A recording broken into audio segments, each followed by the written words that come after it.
ចាប់ផ្ដើមប្រែហើ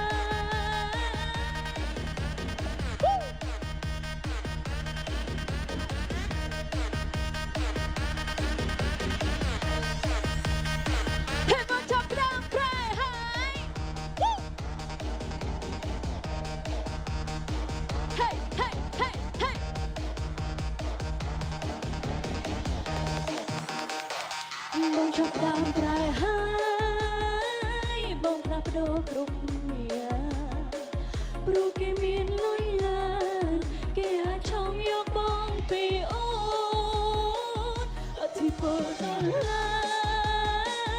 គេអាចតែយកបែដូបើសិនគេក្បត់បងសូមវាស្គូនកុំត្រឡប់